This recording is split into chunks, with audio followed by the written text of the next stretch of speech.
And fresh from launching this year's Poppy's Appeal, Katherine Jenkins is here, a real treat in store, as she'll be singing live for us right at the end of the programme, so stay with us.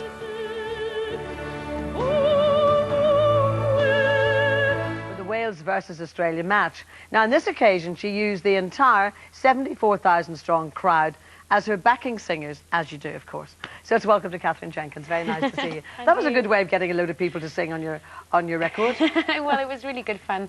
We actually recorded a charity single of Green Green Grass of Home, and we're going to be releasing it on the 20th of November, and all the proceeds going to Macmillan Cancer Support. So and were really all those wonderful Welsh singers in tune yesterday? They were fabulous. I knew they wouldn't let me down. And of course they knew every single word of the Green Green Grass of Home. What a good song to choose. Yeah, well, it's a song that makes me really, really homesick, and I think it's a song people always associate with Wales. Plus we had the words on the screens. How do you feel inside when you're in front of a crowd like that, on home territory? Well, I'm very, very proud of being Welsh, and I always just find it such an honour to be asked to perform, and I'm the mascot of the Welsh rugby team now, so I've done it quite a few times, but every time it's special. I'm glad to see you wearing your poppy, obviously, Yes. because you launched the Poppy Appeal this year. This amazing dress with how many poppies on it? Had 2,500 poppies, and it was Wow. designed by 2 photography students. So, I mean, not only the Poppy Appeal, but also visiting the troops in Kosovo, and I think you're off to Afghanistan soon. You seem to have a real sense of moral duty. Not always there on people as young as you are. So where does that come from? Well, I think it really does come from sort of, you know, being proud of being Welsh and being proud of being British. And also I felt when I had the invitation to go to Iraq last year, I did a really great year and I wanted to give something back. And I was lucky I went home and spent Christmas with my family. But these wonderful men and women are away from theirs doing a really great job. So that's why you're going back again then before Christmas? I am, yes. So Afghanistan this time? We're hoping to go to Afghanistan and also Iraq. Mm. How do you feel then when you're performing in front of the troops? Oh, it's an honour, honestly, to be out there. They're so wonderful, and I just really enjoy it. In fact, the day I went to Iraq was one of the best days of my life. So much so that when I came back, I've now become one of the trustees of the British Forces Foundation. So it's something I'm taking really seriously. Are you taking over the mantle then from Dame Vera? Well, I think Dame Vera will always be the real Forces sweetheart, but it's a lovely thing to be associated with. No, well done you. Now let me ask about your dad, because when you were growing up, I mean, Mum, of course, very supportive as well, yeah. But Dad was the one who ferried you around from, you know, all your lessons and church and all that sort of stuff. And sadly, he died when you were 15. Yeah, he had lung cancer and he passed away when I was 15. But he was the one that always made me believe, you know, if I worked hard enough, I'd get there, and just always had that belief in me.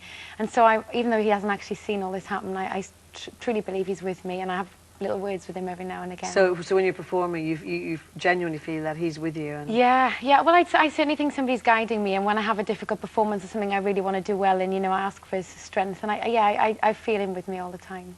So church was very much, and still is, very much part of your whole family setup. Yeah. So which church in particular? St David's Church in Neath, which is church in Wales, and I've been singing in the church choir from 7 years old, and that's really where I learned to sing. You know, the hymns were the first things I learned to sing, and they're so important to me that in fact now I've just recorded one of my favourite hymns for the new album. Which one's that?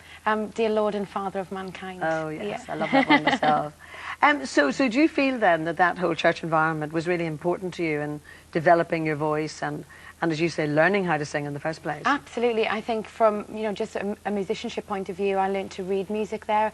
I learned a lot about discipline. You know, we had 2 services on a Sunday and at least 1 rehearsal a week, and I think that's just a great way for any young person to learn how to sing. And you still go to church a lot? I do. Well, I do when I'm back in Wales. I mean, it's very difficult travelling around so much now, but certainly at least going back for Christmas, I will be there with the family. Have to go back for Mum's cooking, I bet. Her gravy's the best. Everybody always says their mum's gravy's absolutely the best. You were talking about the choice of putting one of your favourite hymns on the new album.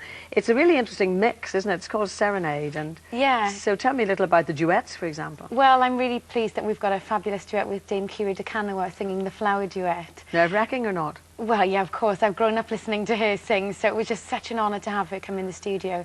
And I also wanted to take a really well-known song and give it a classical treatment.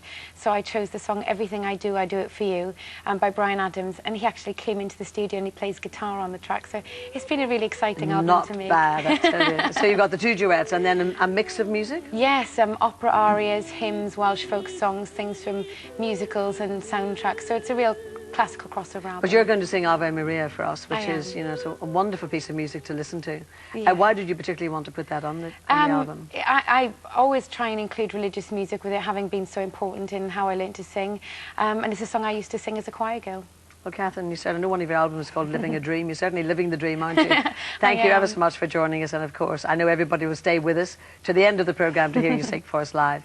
Thank you. For now, though, we're going to leave you with the fabulous Katherine Jenkins and some inspirational music for a Sunday morning as she sings the classic Ave Maria. So from us, bye-bye.